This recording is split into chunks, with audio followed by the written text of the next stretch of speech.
Alléluia. Bénis ton voisin. Demande-lui s'il était à la veillée.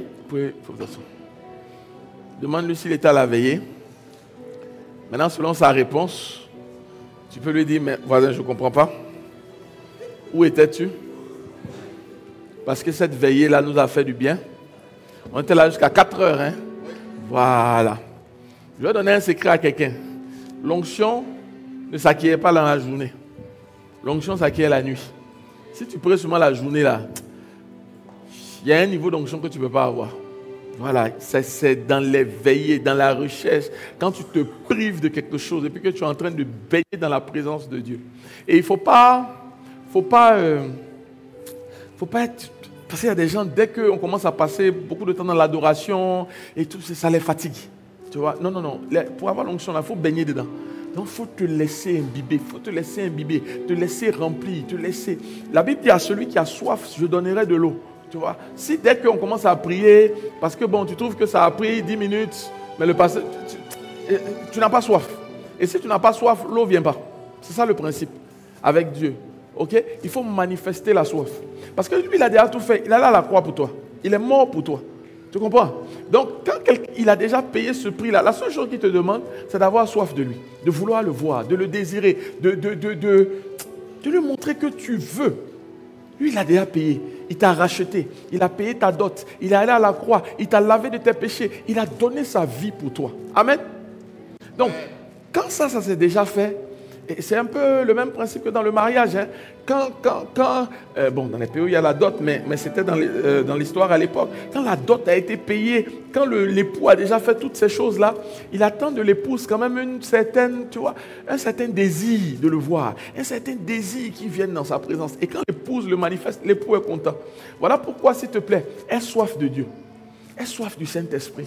Le but de ce séminaire n'est pas juste que pendant le culte ou pendant la veillée, tu sois rempli de Dieu. C'est que tu prennes cette présence-là et que tu ailles avec elle à la maison. Amen. Tu comprends ce que je veux dire? Que chez toi, tu adores jusqu'à sentir que Dieu descend. Si la présence de Dieu pour toi, c'est juste le dimanche, on a un problème. Il faut que chaque jour, chaque nuit, tu puisses prier jusqu'à ce que Dieu soit dans ta maison. La Bible dit, ma maison sera appelée une maison de prière. Et quand tu arrives à cette dimension-là, la présence de Dieu est tellement palpable chez toi. Il y a beaucoup de problèmes que tu n'as même plus à régler. La seule présence de Dieu vient régler certains problèmes. Mais pour ça, il faut avoir soif. Il n'y a personne ici qui est qualifié ou, en fait, quelqu'un qui est plus qualifié que quelqu'un d'autre pour expérimenter la présence de Dieu. C'est faux. Si tu as soif, il va te donner sa présence. Il va venir. Il faut le manifester, il faut prier. Il y a des moments où tu seras en train de prier, tu ne ressentiras rien, mais tu es en train d'exprimer ta soif. Il y a des moments où tu seras en train d'adorer, peut-être qu'il n'y aura pas d'émotion, mais tu es en train d'exprimer ta soif. Et à un moment donné, il y aura une irruption dans ta vie et tu expérimenteras la présence de Dieu. Bien-aimé, sans l'expérience de la présence de Dieu, on est très fragile. On peut être emporté à tout vent de doctrine, on peut être perturbé parce qu'on n'a pas l'expérience de la présence de Dieu. Tu veux le voir? Il faut avoir soif de lui. Le Saint-Esprit est un gentleman. Quelqu'un qui vient, tu vois, quand on dit de prier, lui non, là il ne prie pas, il est trop dans son coin, tu vois, il est trop bien habillé aujourd'hui. Tu vois, il y a des gens par exemple, selon la façon dont ils sont habillés, ils ne peuvent pas se mettre à genoux, tu vois, parce que c'est un grand. Frère, tu fais ça, le Saint-Esprit ne va pas te visiter. Je ne sais pas si vous voyez ce que je veux dire. David, on dit que le Saint-Esprit est répandu après la Pentecôte. Mais je crois que des gens comme David, ils ont expérimenté ça même un peu avant le temps. Parce que David, devant Dieu, son cœur était pur. En fait, si je dois résumer tout ça là, hein, tu veux les formes de l'esprit, il faut avoir soif de Dieu. Il faut avoir soif de Dieu. Il va te bénir, il va te remplir. Et des choses extraordinaires se feront. Alors, pour ceux qui n'étaient pas là, si on peut remettre l'image des formes du Saint-Esprit. Et puis peut-être me donner le temps restant pour que je m'ajuste. Voilà, c'est ce qu'on a dit et puis qu'on essaye de traiter depuis vendredi. Bon, je ne peux pas tout dire parce qu'à l'église, j'ai fait un thème par veillée. Voilà, là on a essayé de condenser. On a parlé de l'eau. On a parlé je ne vois pas bien à droite, c'est quoi? C'est l'huile. On a parlé du feu ce matin. on va parler aujourd'hui du manteau, mais tout à l'heure j'ai parlé un peu de la main de Dieu, le doigt de Dieu, et puis on va parler aussi du vent. Ok? Alors l'idée là, il n'y a pas une recette magique. Hein? Quand c'est ça, c'est vent. Quand c'est ça, c'est feu. C'est pas, l'esprit va vous conduire. Mais par contre, vous allez savoir qu'il y a certaines choses, là il faut brûler. Tu vois? Donc tu demandes, c'est l'onction du feu qui doit être sur toi pour opérer. Il y a certaines choses, il faut purifier. Tu vas peut-être demander de l'eau pour venir laver. Tu sais que l'eau, par exemple, c'est l'eau qui a terminé le combat de l'Égypte. Quand Pharaon poursuivait, c'est les eaux qui sont venues et puis qui ont terminé. Tu vois? Donc il y a des dimensions dans ta vie là. Il faut que l'eau vienne décimer tes ennemis. Amen. Tu comprends ce que je veux dire? L'huile, c'est la dimension d'onction. On a vu que ce n'est pas juste l'huile simple, mais c'est les aromates qui sont dedans. Okay? Les aromates te donnent une odeur à ta vie et les aromates te donnent aussi la capacité de guérir parce que c'était des aromates qui guérissaient. Ce matin, vraiment Dieu nous a fait grâce. On a parlé donc du feu, du fait que par exemple, dans les apparitions de Dieu, que ce soit lui-même, Jésus ou peut-être des anges qu'on peut, si vous voulez, assimiler à Dieu, certaines apparitions. Hein. Sinon, les anges ne sont pas Dieu. C'est ce qu'on appelle un peu des théophanies. Dieu apparaît souvent dans du feu. Tu vois. Quand tu vas le voir, tu vas voir du feu autour de lui, dans le buisson ardent et tout ça. Donc, ça veut dire que si notre Père apparaît dans du feu, toi aussi spirituellement, tu dois être capable d'apparaître et puis qu'il y ait du feu autour de toi. Des gens qui ont des yeux spirituels, que ce soit bon ou négatif, doivent voir du feu autour de toi. Quand le feu est sur tes pieds, quand tu marches, même s'il y a des pièges et tout, ça détruit les pièges en même temps. Quand le feu est sur ta tête, c'est une marque d'onction qui est là. Amen. Et on a vu la main de Dieu, la main qui accompagne, la main qui fait accélérer, la main qui fait aller plus vite et tout. Dieu permettant, je voudrais qu'on puisse parler du vent et on va terminer par le manteau. Amen. Le Saint-Esprit est un vent. Et j'ai bien aimé, tout à l'heure au premier culte, Pasteur Max a commencé par le passage de la Pentecôte. Hein, la Pentecôte, la Bible dit qu'il y a un vent impétueux qui est rentré. Donc, on se souvient souvent des langues de feu, mais ça a débuté par un vent. L'onction, la puissance du Saint-Esprit opère beaucoup avec la dimension du vent. Amen. Alors, comme je l'ai fait depuis vendredi, je donne des caractéristiques avec des versets. Ok, je veux vraiment, dans ce message-là, le Seigneur m'a dit de prendre les caractéristiques du Saint-Esprit, d'avoir des versets sur lesquels on s'appuie. Tu vois? Donc, une façon, par exemple, de traiter ce genre de message-là, c'est après d'aller, tu prends les versets, tu prends la caractéristique. Seigneur, demande d'opérer dans cette dimension. Seigneur, que le Saint-Esprit opère avec moi dans cette dimension. Que ça vienne dans ma vie. Que je puisse opérer et que ça puisse vraiment venir me toucher. Tu vois, tu prends les versets et tu vas voir, paf, la vie va se manifester. Alors, première des choses, le vent. Bon, on parle de vent où on peut parler de souffle. Une première chose, ça donne la vie. Dis avec moi, ça donne la vie. Genèse 2, verset 7. L'Éternel Dieu forma l'homme de la poussière de la terre. Il souffla dans ses narines. Tu peux lire avec moi. Il souffla dans ses narines un souffle de vie et l'homme devient un être vivant. Donc, dans la création, quand toute la chair, tout ça a été créé, il fallait un souffle de vie. Donc, le vent vient pour donner la vie. Amen. Amen. Psaume 33, 6. Les cieux ont été faits par la parole de l'Éternel et toute leur armée par le souffle de sa bouche. Psaume 104, verset 30. Tu envoies ton souffle, ils sont créés et tu renouvelles la face de la terre. Dis avec moi, le vent donne la vie. Mais le vent fait encore quelque chose d'extraordinaire. Le vent redonne la vie. Il a donné la vie initialement et il a redonné la vie. Amen. Et ça, c'est ce qu'on appelle la puissance de la résurrection. La puissance de la résurrection, tu peux la voir dans Ézéchiel 37, verset 9. Il dit, donc je parle pour les questions de temps, je ne lis pas, vous pouvez lire Ézéchiel 37. Il y a la vallée d'ossements desséchés, de situations qui sont mortes. À un moment donné, le Seigneur donne des instructions, la chair se revient, en tout cas les os sont reformés, les choses se remettent en place. Mais il manquait à un moment donné le souffle de vie. Et il dit dans Ézéchiel 37, 9, « Prophétise, fils de l'homme, et dis à l'esprit, ainsi parle le Seigneur, l'Éternel, esprit, viens des quatre vents, souffle sur ces morts, et qu'ils revivent. » Je me tiens ici ce matin sur la base de ce verset et je demande, Seigneur, esprit, vient des 4 vents. Et dans la vie de ces personnes qui m'écoutent ce matin, s'il y avait la mort, s'il y avait des domaines morts, s'il y avait des domaines effondrés, s'il y avait des domaines squelettiques, s'il y avait des domaines sans espoir, Esprit vient des 4 vents, souffle et redonne la vie. Redonne la vie. Redonne la vie à des mariages qui sont en train de tomber. Redonne la vie à des situations difficiles. Redonne la vie dans le nom puissant de Jésus. La puissance de la résurrection va commencer à œuvrer. Tu vois des domaines de ta vie qui ont l'air morts, sans espoir. Mais l'esprit des 4 vents vient et il opère. Il opère, il opère, il opère, il opère, il opère, il opère, il restaure, il renouvelle, il fait quelque chose de différent ce matin même. Ce matin même. Pendant que je suis en train de parler, regarde cette situation qui te peine.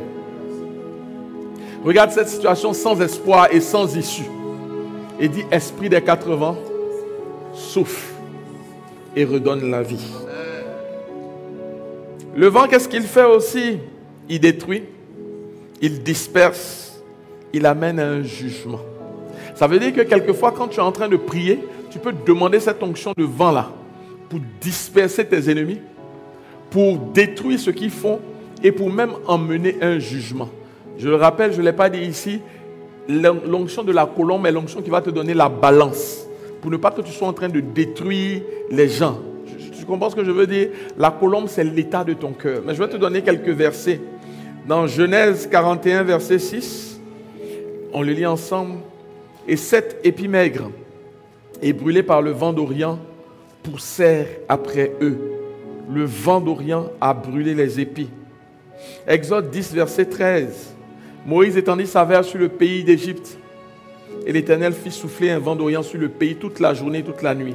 Quand ce fut le matin, le vent d'Orient avait apporté des sauterelles. Il y a d'autres versets, mais tu vois que la dimension du vent peut emmener un jugement dans certaines situations. Amen. C'est bon, c'est des aspects qu'il faut utiliser avec beaucoup de sagesse. Mais quelquefois, le Seigneur peut te conduire.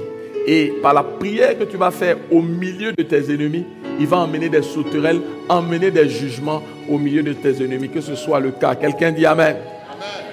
Le vent aussi a cette particularité. Il peut emmener les jugements, mais il peut arrêter les jugements, apaiser et bénir. Là, comme si on a les versets, Genèse 8, verset 1. Dieu, lisez avec moi. Dieu se souvint de Noé, de tous les animaux.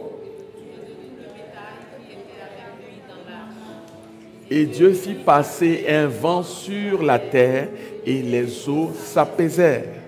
Exode 10, 19. Exode 10, 19.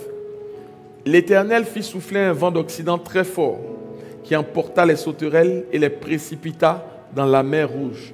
Il ne restera pas une seule sauterelle dans toute l'étendue d'Égypte. Vous avez vu qu'il y avait un vent qui avait emmené les sauterelles plus haut, mais c'est un autre vent qui vient les disperser. Donc il y a des situations de ta vie où l'Éternel va emmener un vent pour disperser tes ennemis, disperser les œuvres des ténèbres. Alléluia! Je déclare dans le nom de Jésus que là où il y a des réunions mystiques contre toi, là où tes ennemis se sont coalisés contre toi, qu'un vent vienne très fortement disperser leurs œuvres, disperser leurs malédictions, disperser leurs réunions dans le nom puissant de Jésus-Christ de Nazareth. Que ce soit pour toi un apaisement, mais que ce soit pour eux un jugement au nom de Jésus. Dans Nombre 11, 31, il dit: l'Éternel fit souffler de la mer un vent qui amena des cailles et les répandit sur le camp, environ une journée de chemin d'un côté et environ une journée de l'autre autour du camp. Le vent a emmené la bénédiction.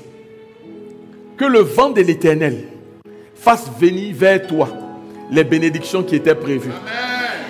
Dans Trois-Rivières, il y a des choses qui appartiennent à ta paix, mais qui ne sont pas encore venues vers toi. Je déclare à partir de ce matin que le vent spirituel aille les chercher et vienne te les emmener. Tu vois, que le mari que tu devais épouser, le Seigneur l'emmène vers toi.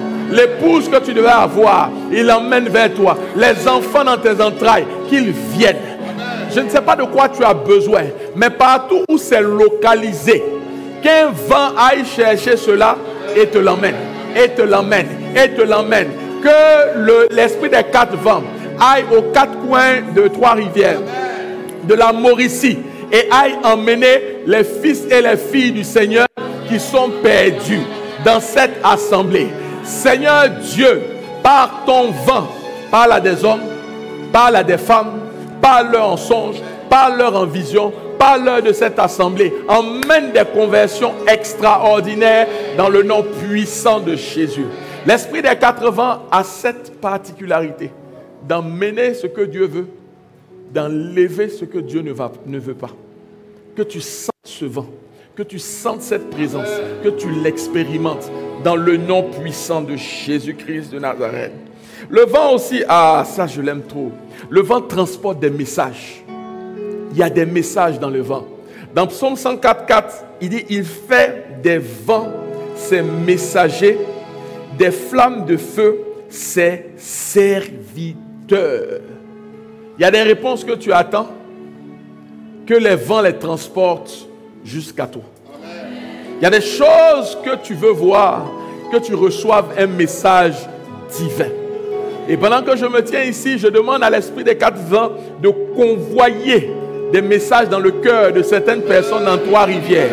Oui, à partir des déclarations qui se feront ici, dans cette assemblée, c'est-à-dire, vous allez être en train de prier et quelqu'un va venir dire, j'ai fait un songe. Et quand il va t'expliquer le songe, tu vas lui dire, c'est ce que mon pasteur était en train de dire à la veillée. Ça veut dire que sa voix n'est pas restée dans ces quatre murs. Les vents ont pris sa déclaration et l'ont répandue sur Trois-Rivières. Amen. Je ne sais pas si tu comprends cette dimension-là. Je ne sais pas si tu comprends cette dimension où le Seigneur prend ta déclaration et il l'utilise par l'onction du vent pour aller répandre. Pour aller répandre.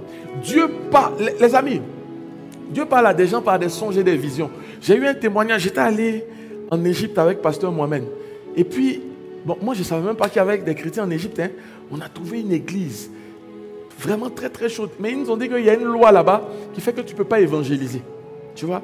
Tu ne peux pas parler, tu peux pas. Si un Égyptien, bon c'est très normé, hein, sur ta carte, je pense même sur ta pièce d'identité, on met chrétien, on met ta religion, on met ceci. Maintenant, si tu as évangélisé quelqu'un de l'autre côté, et puis il allait dire, tu as des problèmes. Ils nous ont dit, mais pasteur, tu sais ce que Dieu fait?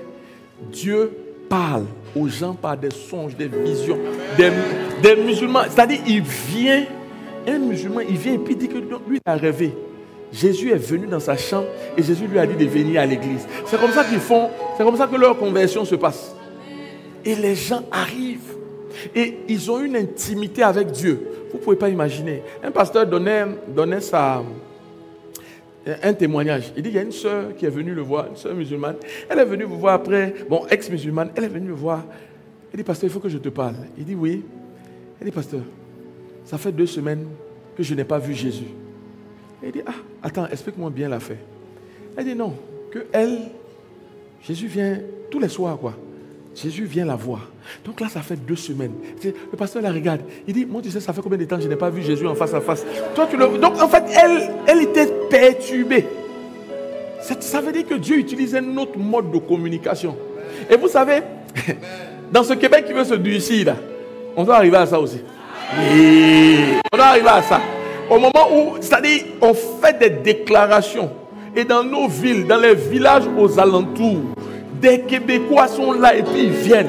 Il dit, il ne comprend pas. Ça fait 3 fois qu'il voit une lumière qui lui dit, va à l'église. Lui, aujourd'hui, il est venu à l'église, il veut se convertir. Il faut rentrer dans cette dimension des vents.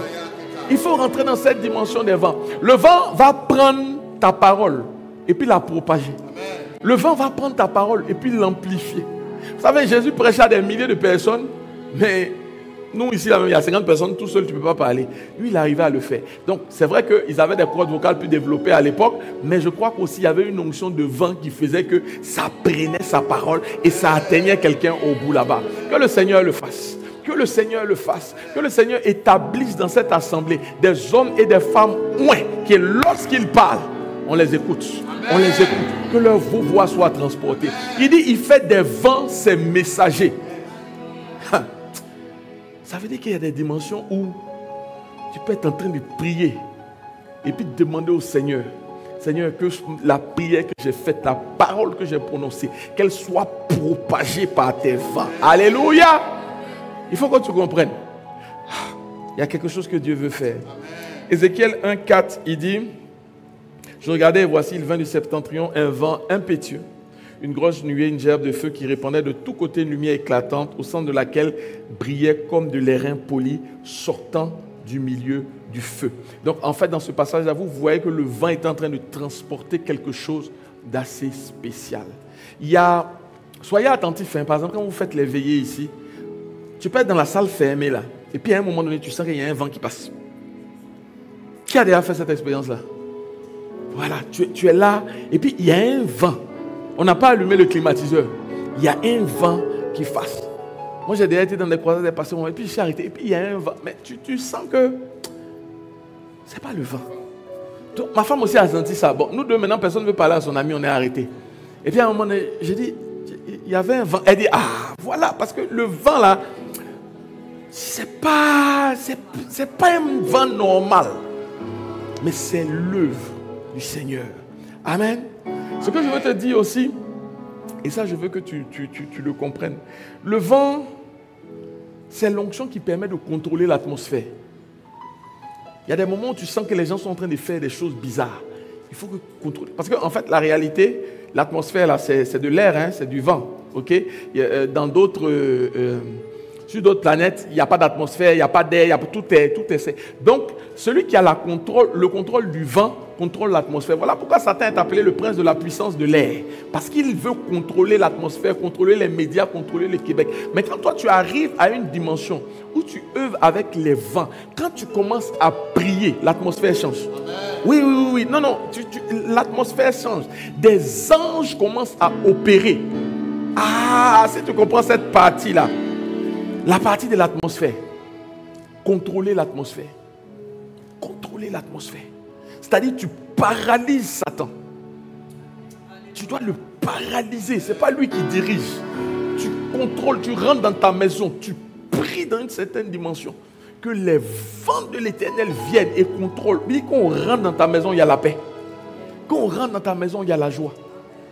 Quand tu diriges un moment de prière, prends le contrôle de l'atmosphère. Parce qu'il y a beaucoup de petits démons impolis là, qui viennent dans la présence de Dieu.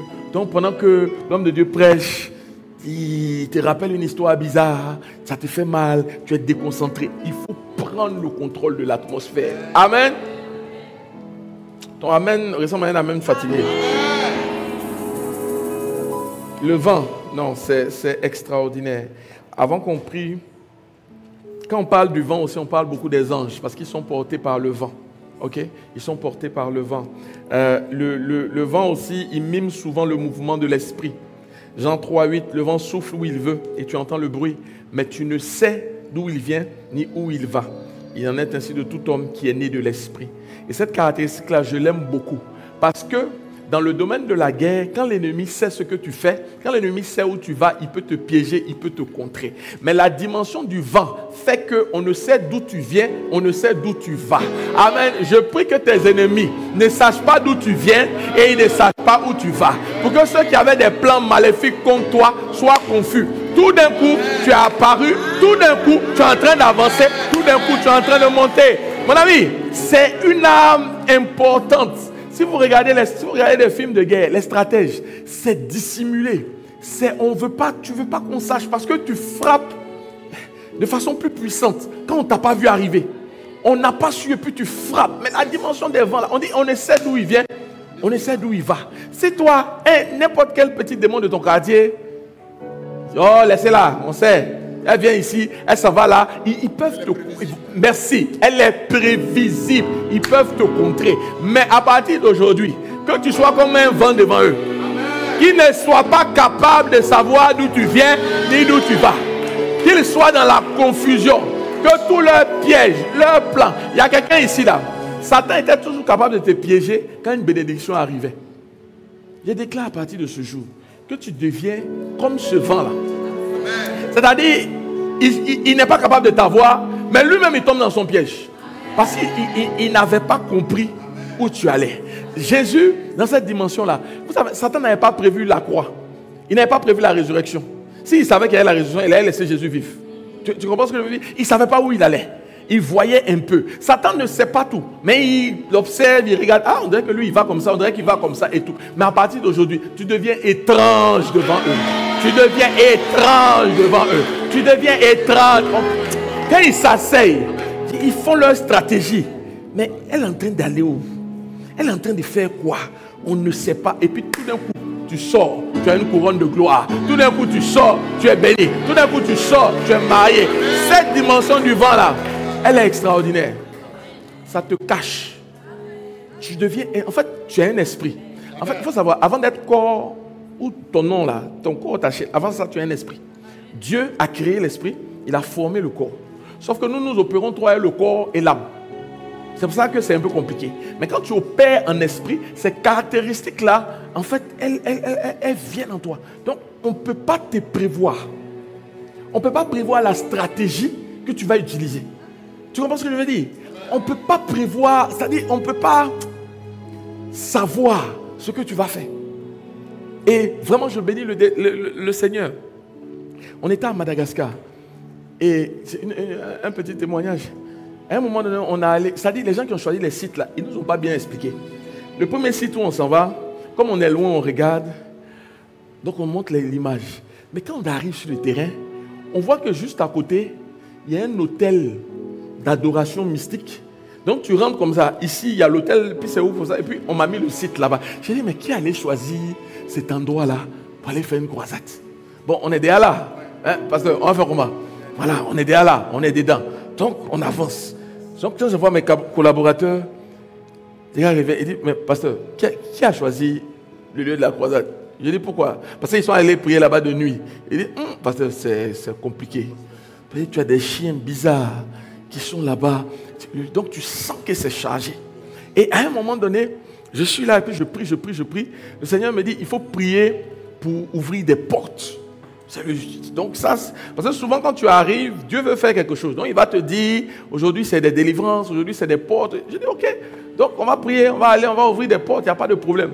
La veille, une soeur, son mari était avec nous, elle nous envoie, et puis bon, elle est très précise dans l'intercession quand même. Elle nous envoie un message, elle dit, ah pasteur, j'ai eu un songe, j'ai vu des gens qui essayaient d'ouvrir une porte.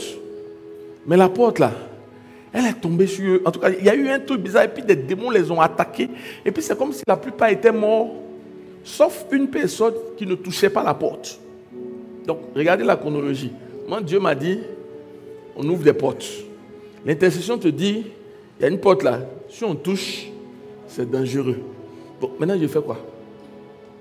Je fais ce que Dieu a dit? Ou bien, je dis, comme c'est dangereux, on va faire une prière générale là. On va faire des trucs. Donc je suis au milieu, et puis le Saint-Esprit dit, il faut prier pour la porte. Ah, comment je vais faire? Quand on arrive, c'était vraiment quelque chose. Hein. Quand on arrive dans l'endroit, on prie. Au moment où j'arrive, et puis j'ai dit, bon, maintenant on va prier pour les portes. Quand je finis de dire porte, le courant se coupe sur le site. Il n'y a plus de micro, il n'y a plus de lumière, il n'y a plus... Là, c'est comme ça. Bon, tu es le pasteur. Donc tu ne vas pas paniquer aussi. Parce que si le courant est coupé, le pasteur me cherche à fuir, c'est compliqué, tu vois. Donc, voilà, tu gères. Mais dans mon cœur, je dis, Seigneur, ça là, on fait comment aujourd'hui? Tu vois, donc, Dieu m'a dit, on fait les portes. La sœur m'a dit, c'est que moi j'ai vu là, les portes sont compliquées. Quand j'arrive, je suis sur le stage, quand j'ai fini de dire les portes, le courant se coupe. Une sagesse très humaine voulait rentrer en moi pour rendre grâce à Dieu et puis passer à autre chose. Parce que les portes étaient compliquées. C'est à ce moment-là que le Seigneur me met cette inspiration et puis il dit, en fait, dans ta prière là, il ne faut pas déclarer, j'ouvre les portes. Il dit, il ne faut pas faire ça. Parce que là, c'est comme c'est toi-même qui fais. Prie, demande que les anges aillent ouvrir les portes. Et je ne sais pas si vous voyez, parce que c'est seulement... Et puis, je suis là, il y a moi-même, je suis venu avec les gens. Il y a des gens qui m'ont accompagné et tout. Tu vas ouvrir une porte ici, tout va être problématique. Tu vas l'expliquer comment. Mais justement, on ne sait d'où il vient là. C'est qu'il n'avait pas prévu que ça allait être les anges. Quand j'ai eu l'inspiration, donc il faut me voir là même, l'onction même est montée maintenant, je prie. Et puis on prie que les anges de l'Éternel aillent ouvrir les portes. Dieu nous a fait grâce. Dans ce coin-là même où on pensait qu'on n'allait pas avoir de miracles, on a vu quelqu'un qui avait des cannes qui a commencé à marcher et tout. Mais il fallait le faire. Mais il ne fallait pas le faire. C'est-à-dire, si Satan savait où on allait. Tu vois non? Il savait d'où on venait. Il savait où on allait. Parce que s'il a montré le songe à la femme, si dès que j'ai dit porte, il a coupé le courant, on va dire que c'est un problème logistique, qu'il n'y avait plus de trucs et tout. Mais le fait que ce soit à ce moment-là, moi je sais que ce n'est pas simple. Tu vois ce que je veux dire? Et donc, on essaie d'où il vient, d'où il va là. C'est que Dieu te donne une inspiration que Satan n'a pas prévue. Amen. Tu comprends ce que je dis? Donc, même dans ta prière, il ne faut pas que ta prière soit trop prévisible. Il ne faut pas que ta prière soit trop prévisible. Dans l'opération avec les différentes formes là, ça va te rendre imprévisible aussi. Mais quand tu arrives, que tu pries, Satan ne sait pas si tu vas prendre l'eau, si tu vas prendre le feu, si tu vas prendre le vent. Je déclare dans le nom de Jésus que tu es quelqu'un qui n'est pas prévisible. Amen. Et tu vas faire des choses extraordinaires. Amen. Le Seigneur va vraiment nous faire grâce. Et cette dimension de vent, ce que je te dis là aussi, vraiment, c'est pour que tu l'utilises. Hein. Dans tes prières, tu peux parler et puis demander. Bon, alors, faites attention par contre, n'adorez pas la forme. Voilà, n'adorez pas la forme. C'est juste une inspiration que Dieu te donne pour utiliser une forme dans la prière. On adore Dieu, on adore Jésus et on adore le Saint-Esprit. Voilà, on n'adore pas les anges.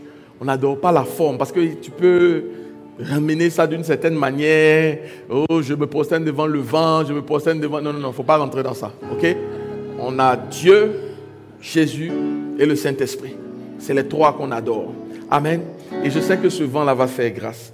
Alors, dans le temps qui me reste, avant de passer au manteau pour terminer, j'aimerais que tu te lèves, qu'on puisse prier. Je ne sais pas quelle partie t'a touché, si c'est dispersé, si c'est ramené, si c'est dispersé, si c'est l'atmosphère, mais je veux qu'on prie pour que l'esprit des 4 vents fasse son irruption et prenne le contrôle de l'atmosphère. Élève la voix, commence à prier. Commence à prier. Hein, c'est un séminaire un peu veillé, avec beaucoup de prières. Dis Seigneur, donne-moi de rentrer dans cette dimension du vent.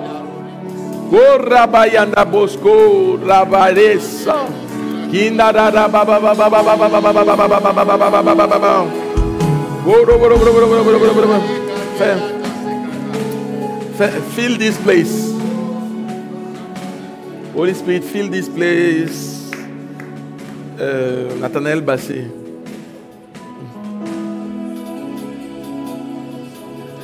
Non. En fait, les chants, attendez. Vas-y. Oh, masque de breke narabiano skotoro brekete bena baken darabeso. Erekanda da brekete de brekete marabrosko toro brokeshkete mababa. Erekenta da baba baba baba baba. Shora baba baba.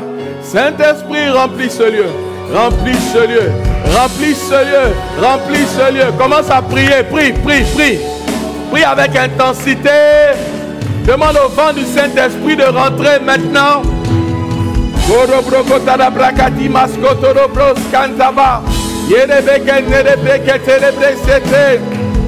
Change l'atmosphère. Change l'atmosphère. Change l'atmosphère. Bien-aimé, mets-toi à prier. Mets-toi à prier. Mets-toi à prier. Mets-toi à prier. Mets-toi à prier. Marabroske terebrakata baba. Dora baba baba baba. Saint-Esprit, Saint-Esprit, Esprit des 4 vents, Esprit des 4 vents, contrôle l'atmosphère, contrôle l'atmosphère, contrôle l'atmosphère, contrôle l'atmosphère maintenant. Pendant que nous prions, élève la voix, prie avec intensité, prie avec intensité. Oh rakatabas konda la brekete de brekete bekanta la broskoto ibarabre Et les blés comme ta basket et les blés. Sokoro brokotobo. Maya katala basekete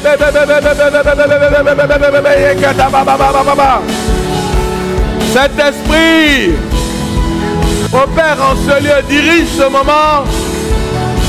Dirige ce moment.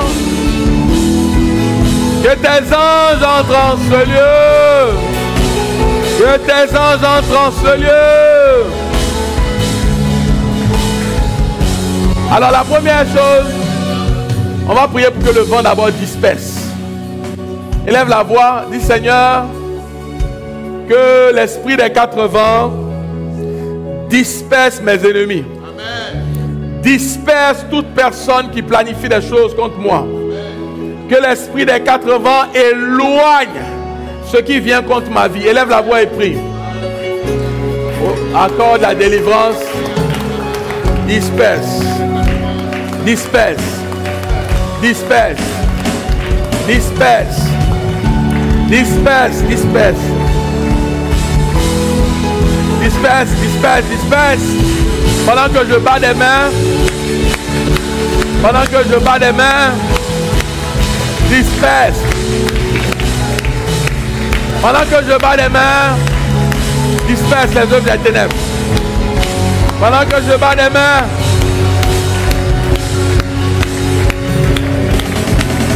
Disperse les œuvres des ténèbres. Pendant que je bats les mains. Disperse, disperse. Alléluia. Maintenant tu vas dire, esprit des 4 vents, emmène les bénédictions vers moi maintenant. Emmène les grâces vers moi. Ce qui m'avait été volé, ramène-le. Ce qui s'était éloigné de moi, ramène-le. Esprit des 4 vents, au Canada, au Québec, à Trois-Rivières, ramène ce qui est à moi. Ramène ce qui est à moi. Élève la voix, mets-toi à prier maintenant. Prie, prie avec intensité. Ramène, ramène, ramène, ramène, ramène. Ramène ce qui est à cette assemblée. Ramène. Ramène ce qui est à moi. Esprit des 4 vents, va chercher ce qui est à moi. Oh Rabaskita la Plodobolobo Sent. Chinara Blekete. Oh Rababababa. Jaune de Kete de Blekete Balaba. Prie, prie, ça doit revenir. Prie, prie avec intensité.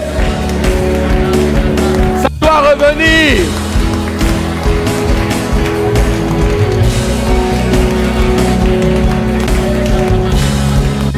Tu dois récupérer des choses. Tu dois les récupérer. Les récupérer. Vois les arriver. Vois les arriver. Vois tes fils arriver. Vois tes filles arriver. Vois les hommes arriver dans cette assemblée. Vois les promotions arriver. La finance arriver.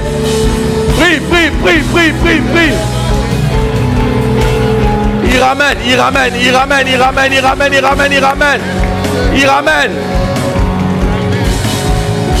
Il ramène. Il ramène. Il ramène. Au nom de Jésus. Tu dois fermer les yeux. Ferme les yeux. Et tu vas voir cette douce brise là passer. Elle viendra avec des messages. Certains entendront quelque chose de clair. D'autres auront des visions. Dans ces quelques secondes, le Seigneur est en train de parler, de révéler.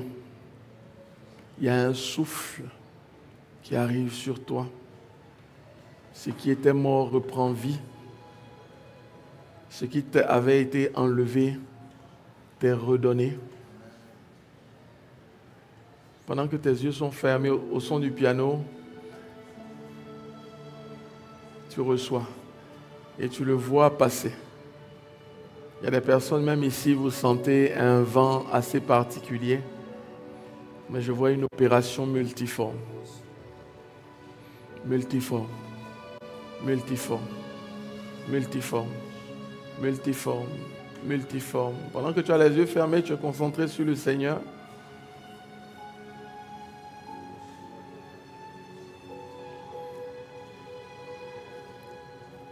Il y a une circulation angélique assez particulière. Il y a des personnes, il y a des anges à côté de vous. Il y a des anges à côté de vous. Il y a des anges à côté de vous. Il y a des anges à côté de vous. Il y a des anges à côté de vous. Il y a des anges à côté de vous. Il y a des anges à côté de vous. Restez concentrés, ne soyez pas distraits. Dieu est en train de faire son travail. Ferme les yeux et contemple-le simplement. Tu vas sentir le vent passer. Tu vas sentir le vent passer. Tu vas sentir le vent passer. Tu vas sentir le vent qui contrôle l'atmosphère. Le vent qui change ta vie. Le vent qui a dispersé, mais là c'est le vent qui apporte. Il apporte le soutien. Il apporte l'aide. Il apporte l'instruction. Il te montre le futur. Il y a une très forte présence de Dieu dans ce côté sur ma droite. Une très forte présence de Dieu. Il est en train de circuler. Il a fait un travail qui, pour certains, vous allez vous sentir léger après ce séminaire parce que vous allez voir que certaines choses ont disparu, sont parties, elles sont parties, mais Dieu envoie des grâces. Certaines personnes, ces vents-là envoient des bonnes relations. Des bonnes relations, parce que tu as toujours eu des relations un peu bizarres et ça ne te donnait pas la paix. Et il t'envoie de bonnes personnes. Il t'envoie des personnes de destinée autour de toi. Des choses qui avaient été cachées, qui avaient été enfouies. Le Seigneur va aller les chercher maintenant. Il va aller les chercher. Il y a des personnes dont les grâces, l'avenir avait été enfoui dans des forêts. Dans des forêts. Je vois l'Afrique centrale, Gabon, Cameroun. Quelque chose était caché dans une forêt. Le Seigneur te le ramène. Il te le ramène. Il te le ramène. Il te le ramène. Il te le ramène. Il te le ramène. Il te le ramène. Dans les prochains jours, tu vas voir des choses que tu avais oubliées. Tu avais oublié. Et puis, on t'appelle. On te rappelle. Tu vois, et la chose vient, et la chose est pressante. Elle est pressante. Elle est pressante. Elle est pressante. Elle est pressante. Elle est pressante. Elle est pressante. Quand j'étais dans le bureau tout à l'heure, une soeur me donnait un témoignage qu'elle avait appliqué comme ça. Et puis on l'a appelée, puis on lui a mis la pression pour qu'elle revienne. Je déclare qu'il y a des choses que tu as oubliées, que le Seigneur ramène. Ramène, ramène, ramène, ramène, ramène, ramène, ramène, ramène dans ta vie. Les anges sont là pour opérer. Le Seigneur me dit qu'il y a des gens qui avaient oublié la promesse que Dieu leur avait faite parce que le Canada semblait compliqué. Mais laisse-moi te dire qu'il a la capacité de faire ce qu'il a dit. Et à partir de ce jour, il va te donner une aide surnaturelle, des anges qui vont opérer avec toi, des vents qui vont se lever dans le nom puissant de Jésus-Christ de Nazareth. Maintenant, maintenant, maintenant, maintenant, maintenant, parce qu'elle aurait juste touché la main de la soeur qui est là. Maintenant, juste touche sa main. Maintenant, qu'un vent nouveau t'accompagne dans tout ce que tu fais, dans tout ce que tu fais, dans tout ce que tu fais, dans tout ce que tu fais, dans tout ce que tu fais. Ma prière est que dans cette assemblée, le vent de l'Éternel aille chercher les fils, les filles, les membres de cette assemblée, encore dispersés dans toute la Mauricie, et les ramène, les ramène, les ramène, les ramène, les ramène, les ramène, les ramène pour remplir ce lieu, multiplier les cultes, faire des choses extraordinaires dans le nom puissant de Jésus. Esprit des quatre vents, circule dans toute la Mauricie et va les chercher. Va les chercher. Va les chercher. Il y a une telle atmosphère. Il y a une telle atmosphère ici. Il y a une telle atmosphère. Certaines personnes commencent à avoir un peu la chair de poule. Il y a deux personnes en fait qui veulent bloquer un parler en langue. Assez étrange. C'est un peu étrange de parler en langue. Que tu essaies de le bloquer, mais tu ne peux pas. Tu ne peux pas. Tu ne peux pas. Il est assez étrange. Il est assez étrange. J'ai dit la soeur qui est par là. Il est assez étrange. Il est assez étrange. Il est assez étrange. L'atmosphère est saturée. Saturée de la présence du Saint-Esprit. Saturée de la présence du Saint-Esprit. Saturée de la présence du Saint-Esprit. Le vent de l'Éternel est en train de souffler. Il fait du bien. Il apaise. Il délivre. Il transforme. Il positionne. Il fait grâce. Il change ta situation. Merci Seigneur. Il y a quelque chose d'assez spécial. D'assez spécial. Il y a quelque chose d'assez spécial. Pour certains, tu vois, en fait, le parler en langue, ce n'est pas quelque chose de volontaire. Mais à un moment donné, tu peux décider de parler en langue. Mais il y a une partie où tu parles en langue et puis tu sens que la langue là, c'est autre chose.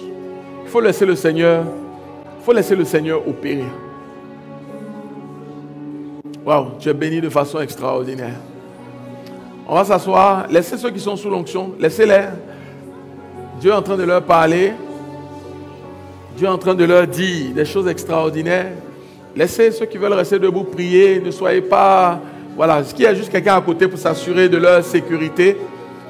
Mais la présence de Dieu, elle est très forte. Elle est très, très, très, très, très forte. Les anges ont pris le contrôle de l'atmosphère. Ils ont pris le contrôle de l'atmosphère. Il y a des visitations angéliques. Il y a des visions. Il y a des visions. Il y a des visions. Pasteur Lorette, tu peux prier juste pour la sœur en rouge. Tiens-lui la main. Il y a des visions. Pour ceux qui sont là pour la première fois, ne soyez pas surpris. Quand le Seigneur touche, il y a différentes façons de réagir. Mais le Seigneur fait du bien. Il fait du bien aux gens. Il fait du bien aux gens. Il fait du bien. Madere brekete masko de braide sinte de brekete begere kant. Shinere krekanda brakare brosko torobros. Shinere kenere bekendoro brokensa. Reso toboka. Isonti maribai. Aidelele. Mason no kotoro brinda da kenta da breske. Sinekente de brekanta basko. Rikanda baskete. Rekeke borra kante bai. Idi pinda kana maskoto do brosket. Imara kende de kende de sente ke rababa. Shine de kende de bekanta basolte ke de priana sek. Aidele kena la bokonda baba. Sinde de kede. Ere baide le ole bere kanda basine de kete baba. Yaba. Donne des messages en esprit. Donne des messages en esprit. Donne des messages en esprit. Dépose des messages sur les cœurs. Dépose des visions sur les cœurs. Conduis tes enfants. Conduis tes enfants. Conduis tes enfants. Conduis tes enfants. Conduis tes enfants. Conduis tes enfants. Pasteur Lorette. Conduis tes enfants. Conduis tes enfants. Sherebe tenebra katabasko toro bloko namaski dibili brinkanda basko robo. La soeur juste devant, juste à troisième rangée. Tiens-lui la main. Sokaraba wikerebre kanta baskinte. Yerra baba yana de anda basko. Shinebegere brosko toboya elebele naidele. Aide haide bosho kaya maskete. Basket. Il y a des gens ici qui commencent à avoir le don d'interprétation des langues. Quand tu entends quelqu'un parler en langue, la traduction est déposée sur ton cœur instantanément. Instantanément. Instantanément. Sokorabayenda kahaba. Maineha. Yesekainde hei. Made de brianos. Korabababababababababababababababaso. Yerabababasonte. Kinda la brakata babababababa yadabashkit. Maskete malaprint. Ode. Iskaidelele. Yabash. Sinalabros. Sinalabros. Sinalabros. Rabayabosko. Saint-Esprit. Saint-Esprit de Dieu. Quelle présence. Quelle présence. Quelle présence. Quelle présence. Quelle présence. Que cette présence nous transforme. Qu'elle nous fasse voir Jésus. Qu'elle nous fasse ressembler à Jésus. Qu'elle nous fasse opérer comme Jésus. Qu'elle nous donne des fruits. Qu'elle nous donne des fruits. Parle en langue. Dis les mystères. Il y a des mystères qui montent de ta bouche. Tu ne dois pas les garder à l'intérieur de toi. Commence à ouvrir la bouche et à parler. Et à adorer. À célébrer. À glorifier de Madabon. Kinare. Shegara. Hierro mosoka. Ino karabo. Mayere basinta. Yesa kindeze beko rabayeke. Cette atmosphère, elle t'appartient. Tu fais quelque chose d'extraordinaire. D'extraordinaire. D'extraordinaire. D'extraordinaire. Merci Seigneur. Wow. Alléluia.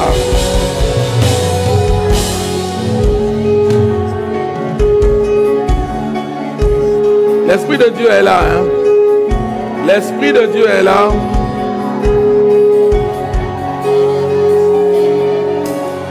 Ce sont des moments où il est en train de te charger. Il est en train de te charger. Il est en haut. Si tu te connectes à la musique, tu vas sentir un mouvement assez particulier.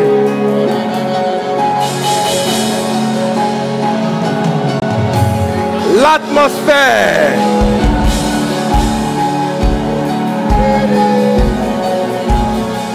Elle est extraordinaire. Les anges de Dieu sont dans la salle. Ils sont en train d'opérer. Merci Seigneur. Alléluia. Je bénis le Seigneur. Pour ceux qui le peuvent, asseyons-nous quelques minutes. Ceux qui sont sous l'onction, laissez-les. Laissez. Ils sont en train de... Dieu est en train de traiter des choses dans leur vie. Laissez-les. Ma prière, c'est que ce soit un moment qui porte du fruit. L'Esprit de Dieu est venu pour que nous portions du fruit. Pas pour qu'on soit entre nous, mais pour qu'on porte du fruit. Et ce sera ton cas. Quelqu'un dit Amen. Je vais terminer avec... Bon, toi, Rivière, les gens de chez moi vont être jaloux. Hein? Parce qu'il y en a qui n'ont pas fait encore à Longueuil. Hein? Voilà, hein? Je vois Candace me regarde et dit, mais elle est en train... hein? Ils sont en train de dire, mais. Bon, que Dieu nous fait grâce. Il sait pourquoi on est ici. Il faut savoir que quand on vient apporter la grâce, mais on vient prendre aussi. Hein? Ah oui, non, parce que on vient pour vous. Moi, je sais qu'il y a une grâce ici. Je sais qu'en quittant ce lieu-là, quelque chose doit me toucher moi aussi. Amen. Gloire à Dieu. La dernière dimension, c'est la dimension du manteau. Le manteau, je le disais vendredi, il vient quand tu as passé. Il faut avoir passé beaucoup de temps. Il faut être cuit dans la présence de Dieu. Il faut, tu vois, si tu pries 10-15 minutes par jour, c'est difficile d'arriver à la dimension manteau. La dimension manteau, c'est que l'onction opère avec toi, quoi. Il y a pas, tu te concentres pas trop, tu vois. Des gens qui ont des manteaux, quand on parle de guérison, bon, quand tu vas à une croisade avec Pasteur Mohamed, c'est pas de l'orgueil, mais tu sais qu'il y aura des guérisons parce qu'il a le manteau de guérison. Vous voyez ce que je veux dire? Donc quand tu arrives à la dimension manteau là, c'est que Dieu a attesté d'une certaine manière. Donc, il y en a qui ont eu des dons et puis ils font beaucoup de bruit. Et puis, ils doivent se battre. Je suis allé à une conférence à EMCI. Il y avait un homme de Dieu qui était là, Charles Aguinassaré.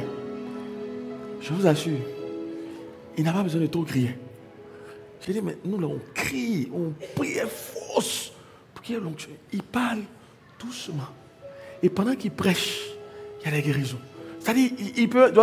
non, je prie pour les malades. Non, il enseigne. Et puis il dit, ok, pendant que je dis ça, il y a quelqu'un qui est guéri là-bas. Il y a quelqu'un qui est guéri. Je l'ai regardé jusqu'à... Et puis j'ai compris que c'est des gens qui transportent une forme de manteau. Tu vois? Et quand tu le vois, pas besoin de... Bon, si Dieu t'a donné un style où tu dois prier fort, il faut prier fort. Peut-être que tu as la saison où il faut prier fort. Mais il y a un niveau où tu arrives là, où ton shalom est puissant, ta salutation est puissante. J'ai juste ce témoignage, de Enoch Adeboye, l'homme de Dieu. On dit qu'un jour il est allé, une femme était en pleurs, elle voulait le voir, à un moment donné il a dit laissez-la venir. Elle est venue, elle a pleuré devant lui expliquer sa situation. On dit l'homme de Dieu n'a pas dit grand chose. Il a juste dit en anglais it is done. Puis il est parti. Il ne s'est pas concentré. Au nom de Jésus, je déclare que... Il a dit... Et la vie de la femme a changé de ce jour. C'était extraordinaire. Donc, il y a une dimension, c'est que ces pères-là ont, où ils ont un manteau qui opère et c'est juste extraordinaire. Ma prière, bon, le manteau là. En fait, ce n'est pas parce que je suis ici que moi je maîtrise tout ça. Hein. Voilà, il faut comprendre. Hein. Dieu m'a dit d'en parler. Mais moi-même, je cherche à me bonifier dessus. Moi-même, je cherche un manteau. Moi-même, je cherche ce genre de choses-là. C'est pour ça que quand Pasteur Mohamed fait les croisades, on va aussi, parce qu'on sait que l'huile va couler. Amen. Parlant du manteau, passe beaucoup de temps. Dis à ton voisin, passe beaucoup de temps dans sa présence. Quelques caractéristiques du manteau. Hein. Premièrement, le manteau est un objet de couverture des faiblesses. Genèse 9, 23. On va le lire ensemble. Genèse 9, 23. Donc, Noé, bon, vous connaissez l'histoire. Noé avait fait une erreur. Il avait trop bu. Mais c'était le père. Ok? Alors, dans le monde d'aujourd'hui, quand un aîné, un père, semble faire une erreur, tous les réseaux sociaux veulent l'attaquer. Ok? Mais la réalité... 9, 23, c'est ça? 9. La réalité, c'est qu'il y a une façon de couvrir les erreurs d'un père. Ok? Et le manteau a servi ici à couvrir des erreurs. En fait, voilà, lisez avec moi. 1, 2, 3. Alors Sem et Japheth prirent le manteau, le mirent sur leurs épaules, marchèrent à reculons et couvrirent la nudité de leur père. Comme leur visage était détourné, ils ne virent point la nudité de leur père. Amen. Alors ça ce serait un séminaire à part entière. En fait, ces deux enfants-là avaient compris le manteau que portait leur père. Ils savaient que même si l'homme de Dieu est dans la déchéance, il y a un manteau qu'il porte. C'est pour ça qu'ils ont utilisé aussi un manteau pour aller le couvrir. Je ne sais pas si tu comprends ce que je veux dire. En fait, symboliquement, ça veut dire que dans ton cœur, là, il faut que toi aussi tu aies mis un manteau sur les gens que Dieu a établis. Parce que si dans ta tête, ils sont nus, ton respect pour eux ne va pas être là. Je ne sais pas si on se comprend. Donc, le manteau couvre les faiblesses, mais c'est une façon aussi de reconnaître qu'il y a une forme d'onction dessus. C'est pour ça, bien aimé, je ne dis pas que les hommes de Dieu ne font pas d'erreur, mais je vous en supplie, quand les gens sont en train de vilipender un homme de Dieu sur Internet, que votre bouche ne soit pas dedans. Oui, Noé, attendez, Noé dont on parle là, il a sauvé la terre. Hein? On n'a pas dit qu'il a fait 2-3 petites guérisons. Noé a eu la foi de bâtir l'arche. C'est un oin. Mais après, le même oin s'est retrouvé à boire trop et à être nu au milieu de ses enfants. Vous comprenez? Mais ils ont reconnu le manteau qui était sur sa vie et ils l'ont protégé. Voilà pourquoi, sachez que l'ennemi va vouloir utiliser les erreurs des hommes de Dieu pour discréditer l'œuvre. Que vous ne soyez pas dedans. Quelquefois, là, on regarde tellement de choses sur Internet que nous-mêmes, on commence... ah oui, hein, ils ont dit ça, ils ont dit... Frère, fais attention à ton âme. Parce que si tu commences à être perturbé, peut-être que tu es comme les autres enfants qui regardent la nudité de leur père. Je vais te dire une chose. Un bon fils ne parle pas à l'extérieur des faiblesses de son père. Oui. Même si ton papa a volé, que tu as une table, et puis son frère dit que ton papa a volé, soit tu le défends, soit tu te lèves de la table et puis tu t'en vas. C'est pas toi le fils qui est assis aussi. Mais oui, papa même il vole. Nous-mêmes on voit ça à la maison. Il vole. Tu vois, tu es en train de faire l'œuvre de l'ennemi. Alors, le manteau couvre les faiblesses. Le manteau est un symbole d'autorité. Amen. Et autorité. Vous voyez les rois habillés, vous voyez des personnes. Bon, dans le monde spirituel même, il y a ce qu'on appelle un revêtement. Je ne veux pas aller là-bas, mais la Bible dit que Jésus était revêtu du Saint-Esprit. Donc c'est une forme de vêtement que tu portes et puis qui fait que on sait à quel level tu es. Amen. Dieu lui-même a un manteau. Psaume 104, verset 2. Il s'enveloppe de lumière comme des manteaux. Il étend les cieux comme un pavillon. Le manteau est aussi le symbole d'un transfert d'autorité. Quand le manteau est respecté et honoré. Et ça, je vais vous dire, le manteau ne dépend pas. C'est Dieu qui donne un manteau à un homme. Si tu regardes trop le côté humain, les gens oublient que homme de Dieu, il y a homme avant d'être de Dieu. Tu comprends, non? Donc tu peux voir une faiblesse, mais il faut respecter le manteau. Alors, regardez un peu ce qui se passe. 1 Samuel 15, 27. On va le lire ensemble. Vous allez voir quelques implications du manteau. 1 Samuel 15, 27. 27, 28. On y va. Et comme Samuel se tournait pour s'en aller, Saül se saisit pour sa repense. Qui se déchira. Continue.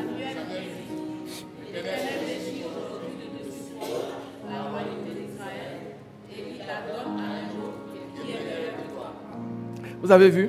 Saül a voulu s'agripper à Samuel. Il a déchiré le manteau. Quand il a fini de déchirer le manteau, on lui a dit en même temps que la royauté est déchirée sur lui. Autrement dit, quand Dieu te donne un père, un pasteur, un leader, et puis quand on dit déchirer là, c'est pas tu vas prendre les habits et puis tu es en train de déchirer, mais tu es en train d'humilier, tu es en train de vilipender, tu es en train de faire plein de choses qui ne sont pas glorieuses. Systématiquement, Dieu déchire aussi un manteau de royauté qui devait être donné. Est-ce qu'on se comprend? Mais je sais que ce n'est pas ton cas. Amen. Regardez l'histoire des manteaux, Jonathan et David. 1 Samuel 18, verset 4. Je vais vite pour des questions de temps. Jonathan, bon, il ôta le manteau qu'il portait pour le donner à David et il lui donna des vêtements, même son épée, son arc et sa ceinture. Donc regardez la première étape. À un moment donné, Saül a été établi roi. Dieu l'a rejeté. Mais c'est une question de manteau déchiré qui a fait qu'on a acté le fait que Saül ait perdu la royauté. On est d'accord? Là, David arrive. David avait déjà reçu l'onction de la corne d'huile. Mais à un moment donné, il rencontre Jonathan. Jonathan avait un manteau qu'il porte, qu'il lui donne. Mais en fait, ce n'est pas quelque chose de simple. Jonathan est le fils de Saül. Donc, Jonathan était en train de dire la succession que je devais avoir là, je viens de te la donner. Peut-être que lui-même, il ne comprenait pas, mais on venait de transférer sur David un manteau et une certaine autorité. Amen. Donc, Saül déchire le manteau, il perd. Jonathan vient, il donne un manteau à David, signe de succession. Maintenant, comment David va traiter le manteau? Souvent, nous, si on t'a oint, on a prié pour toi, tu as changé dans la ville de Trois-Rivières. Avant, tu marchais de façon humble. J'ai été oint, hein? Tu vois, non? En fait, il faut que tes épaules montrent que tu as un manteau. David n'a pas fait ça. Je vais vous montrer comment David est arrivé à la royauté. Pour des questions de temps, à un moment donné, Saül commence à persécuter David. Ok? Tout le monde connaît l'histoire de David et Saül? Oui? Saül commence à le persécuter. Mais David a l'occasion de tuer Saül. Et s'il avait tué Saül, on avait dit, bon, il s'est défendu. Mais regardez ce que David fait. Si on va dans 1 Samuel 24, je ne sais plus si j'ai la bonne référence. À partir du verset 5, je pense, David est avec Saül dans une caverne. Et il est là. Il ne le tue pas, il ne l'humilie pas, mais il déchire un petit bout. Juste un petit bout. Juste pour lui montrer que j'aurais pu le faire, mais je ne l'ai pas fait. J'ai respecté le manteau qui est sur toi. Parce que les gens qui étaient avec David étaient en train de dire, David, Dieu t'a livré Saül, tue-le. Il a dit qu'il ne mettra pas la main sur loin de l'Éternel. Alors, je veux que vous regardiez, Saül a déchiré le manteau, il a perdu. Jonathan a donné un manteau, David maintenant arrive à un point où il peut prendre un manteau de force. Mais on ne prend pas le manteau de force. On ne prend pas le manteau de force. On ne prend pas le manteau en tuant ton père. On ne prend pas le manteau en estimant que ton père n'est plus bien. Vous voyez, peut-être que ton homme de Dieu traverse un moment difficile, mais c'est toi, ta bouche, avec tout le monde dans l'église. Ah, mais là, on dirait que le pasteur là même, il ne voit plus trop bien. Hein? Ses révélations ne sont pas bien. Tu es en train de tuer. Tu es en train de vouloir prendre le manteau. David n'a pas fait ça. Il avait l'opportunité. Et tu sais, bien aimé, souvent, on est bien intentionné, mais c'est des gens autour de toi qui vont venir te dire. Tu vas être là. Maintenant, on va dire non, tu sais. Ces derniers temps, quand le pasteur explique les choses, là, je ne comprends pas trop. Mais quand toi, tu me l'expliques, oh là là, quelle révélation. Ils sont en train de te tuer. Ils sont en train de te tuer. Tu es patriarche, l'homme de Dieu, matriarche, l'homme de Dieu t'est établi. Donc, tu as un groupe, tu peux leur parler un peu, quoi. Donc, il y en a qui arrivent là, bon. Ce que le pasteur a dit dimanche là, c'est pas trop ça, hein. Mais frère. Et puis dans la tribu, on commence à dire, waouh, l'homme de Dieu. Toi aussi, ça commence à te monter. La mère. Voilà, la mère. Oh là là. Maman Réma. Tu sors un thème comme ça là. En fait, tu sens. Et tu vois, peut-être tu viens à l'église, tu n'oses pas le dire. Mais ton cœur est en train de déchirer son manteau petit à petit. Le manteau, c'est une marque aussi d'honneur. En fait, tu déchires le manteau quand tu n'es plus en train d'honorer l'homme de Dieu. Dans ta façon d'être. Tu fais un petit clan. Tu fais un petit ceci. Ou bien parce que tu es sur une cellule maintenant. C'est fini quoi. J'ai les rémas. Frère, le manteau. Ne jouez pas avec. Hein. Ne jouez pas avec. Il faut respecter le manteau. Voilà pourquoi quand vous voyez un homme de Dieu, cherchez à comprendre le manteau qui est sur sa vie d'abord. Ne cherchez pas. Moi, je vais vous dire, si vous sentez que vous êtes un peu trop distrait face aux hommes de Dieu, ne soyez pas proche d'eux. Oui. Parce que la proximité là, fait que tu peux le voir à la maison, tu peux le voir faire ces choses, et puis tu ne respectes plus le manteau. Il faut dire, pasteur, vraiment, moi je viens servir dimanche. Parce que je sais que j'ai une faiblesse. Si je m'approche trop de toi, je ne vais plus te respecter. Le respect du manteau. David a l'opportunité. Il dit non, je ne le fais pas. Si vous regardez ensuite, bon, vous pourrez lire ça dans 1 Samuel 24, à partir du verset 5. Et à partir du verset... au verset 11, il dit, tu vois que l'Éternel t'avait livré et tout, vois le truc de ta main. Ce qui est assez particulier, c'est le verset 21. Si on peut mettre le verset 20 et 21. Le verset 21, il dit, maintenant, voici... Reviens au 19, si tu peux. Si quelqu'un rencontre son ennemi, le laisse-t-il poursuivre tranquille avec son chemin, que l'Éternel te récompense pour ce que tu m'as fait en ce jour. Continue. Je gère le temps. Maintenant, voici, je sais que tu régneras et que la royauté d'Israël restera entre tes mains. Continue. Le 21. Jure-moi donc par l'Éternel, je ne détruirai pas ta postérité après toi et que tu ne retrancheras pas. Ça veut dire qu'à un moment donné, la façon dont David a géré le manteau de Saül a emmené Saül lui-même qui voulait le tuer à reconnaître qu'il devait régner. Amen. Bon, le thème des manteaux et de l'honneur, là, ça prendrait un peu plus de temps. Mais ce que je veux que vous compreniez, c'est que David avait l'opportunité d'enlever le manteau, de déchirer, il ne l'a pas fait. Et son attitude a fait que Saül lui-même a reconnu qu'il allait régner. Parce qu'à la réalité, ce qui se passe, c'est ce que Jonathan avait fait. Le manteau que Jonathan avait donné à David, là, ça a été acté quand Saül lui-même a reconnu que c'est toi qui dois régner. Amen. La question du manteau, là, c'est une transmission de père à fils. Le manteau ne traîne pas et puis tu viens, tu prends et puis tu fais pour toi aussi. Tu comprends ce que je veux dire?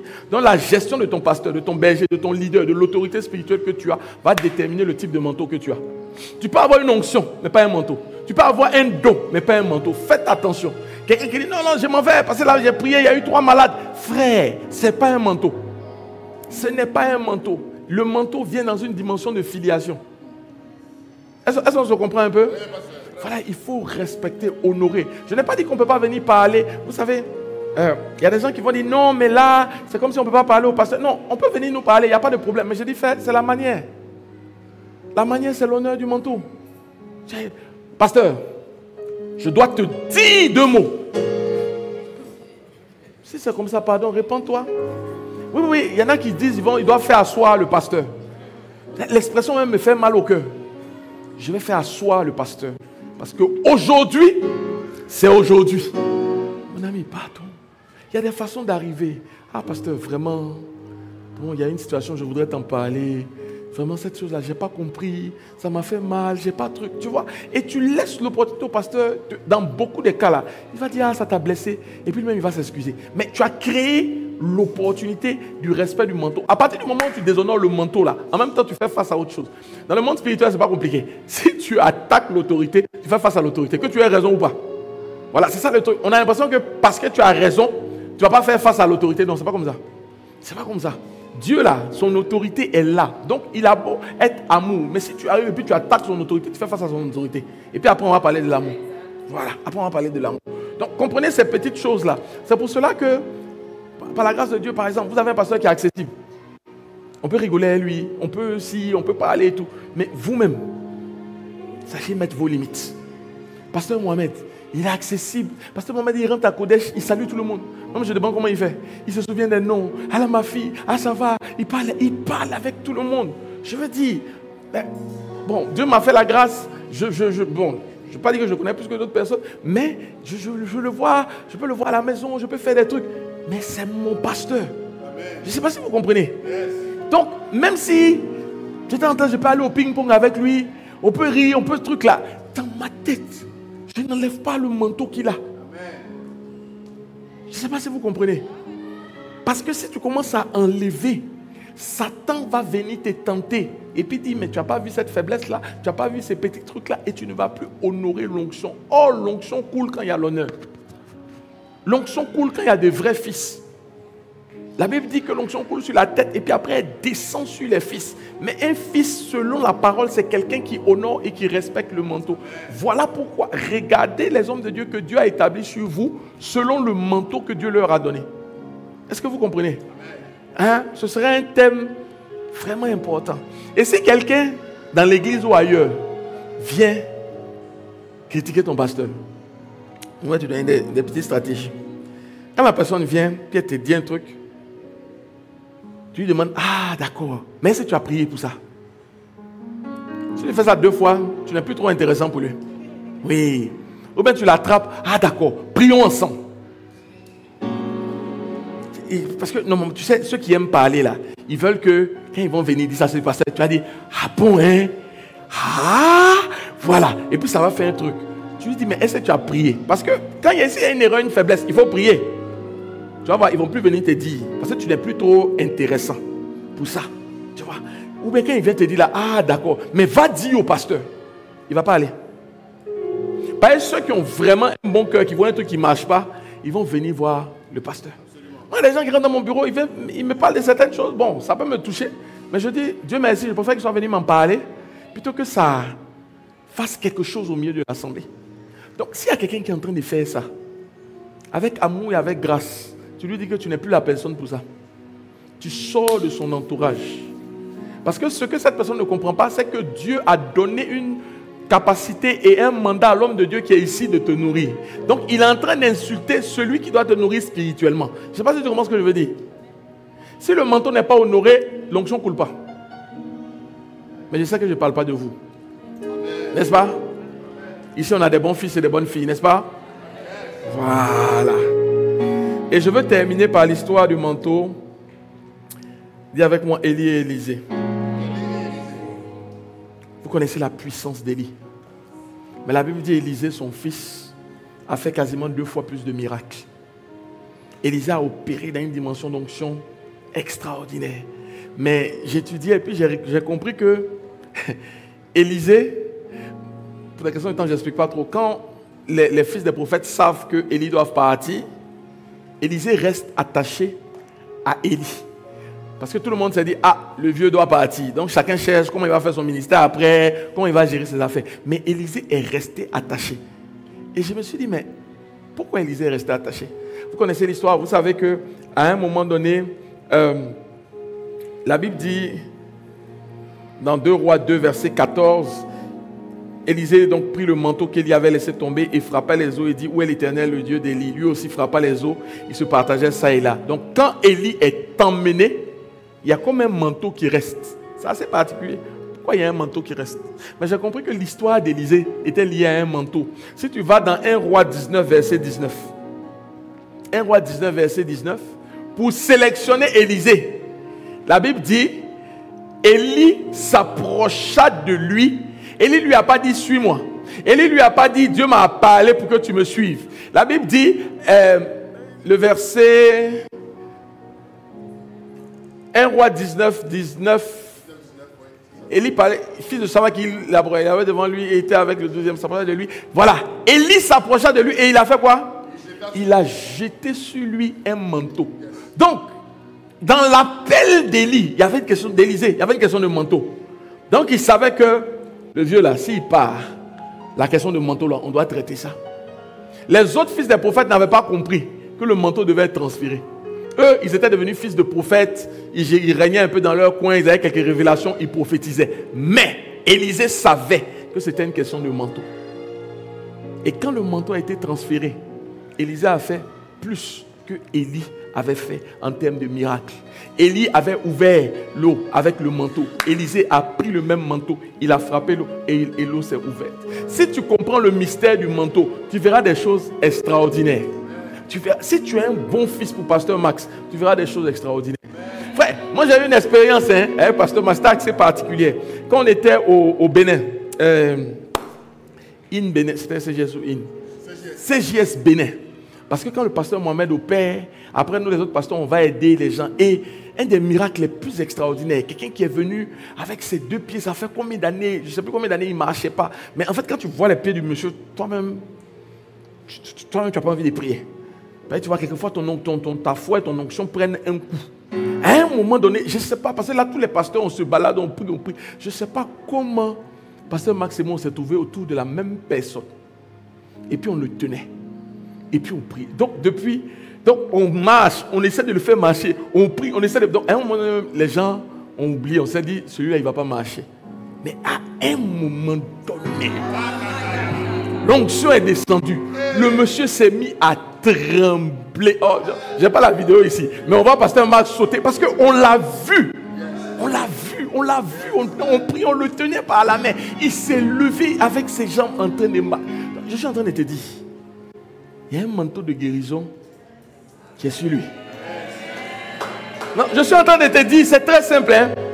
Si Dieu l'a utilisé dedans là, ça veut dire que si tu récupères le manteau qui est sur lui, est-ce que tu vois où je suis en train d'aller? Est-ce que tu vois où je suis en train d'aller? Il a un manteau d'enseignement. Il aime les âmes. Il a un manteau de guérison. Sache que ce manteau-là est dans cette maison. C'est le manteau de notre Père spirituel, l'apôtre Mohamed. Chacun a récupéré le manteau avec certaines caractéristiques. Ce qui est posé ici, ça t'est destiné aussi. Ça t'est destiné aussi. Il faut simplement savoir l'honorer. Et je vais te donner un petit secret. Pour que le manteau vienne sur toi, en fait, il faut chercher à comprendre quel est le manteau qui est sur ton leader.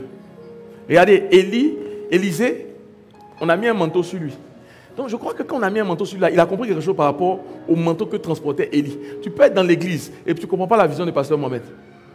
Tu peux être là, tu sais, on t'a dit c'est vase d'honneur, bon c'est bien, on est truc et tout et tout. Mais tu ne sais pas où pasteur Mohamed est en train d'aller. Quelle est la vision qu'il a? Qu'est-ce qu'il porte? Tu ne comprends pas ces choses. Mais à partir du moment où tu le comprends, Dieu va te donner de pouvoir opérer. Frère, je suis allé à Madagascar, il y a des choses que j'ai vues. C'est pas moi, mais j'ai compris que j'ai transporté la vision de mon Père spirituel. Et en le faisant, ce que Dieu faisait avec lui, il a commencé à le faire. Je vous promets, j'ai vu des miracles, j'ai vu des choses. Parce que quand tu vas en croisade, que lui, il est là, bon, c'est tranquille, c'est lui qui gère, nous on est là. Mais quand tu arrives que c'est toi-même qui prêche, et que Dieu commence à faire les mêmes miracles, c'est le manteau de la maison. C'est le manteau de la maison où tu te trouves. Vase d'honneur, Trois-Rivières, il y a un manteau ici. Il y a un manteau ici. Mais ce sera pour les fils, ce sera pour les filles, ce sera pour des personnes qui déchargent l'œuvre de Dieu, son épouse, qui sont là, qui sont présents, qui bâtissent l'église au lieu de la détruire, qui bénissent au lieu de maudire, qui réparent les failles au lieu de les exposer, qui prennent soin de l'église, qui prennent son fardeau. Si vous le faites comme Élisée l'a fait derrière Élie, parce qu'un manteau a été sur lui et parce que c'est un manteau qui est venu vous chercher, vous recevrez un manteau. Vous recevrez un manteau. Il y a un manteau pour opérer. C'est-à-dire, c'est une dimension où Frère, quand le manteau est là, c'est autre chose. Hein? Quand le manteau est là, c'est autre chose. Mais le manteau passe de père en fils. Élisée était un fils spécial pour Élie. Quand on parle d'Élisée là, la Bible dit qu'il versait de l'eau sur les mains. C'est Élisée ou Josué qui versait de l'eau? C'est Élisée, je pense. C'est Élisée, non? Voilà, qui versait de l'eau. Ça veut dire que son service là, ce n'était pas nécessairement quelque chose de remarquable. Mais son cœur était un cœur qui honorait le manteau de son père. Et à cause de cela, le manteau est venu sur lui. Je veux, pour terminer, bénir le Seigneur pour ces 3 jours. Ah, quelle grâce!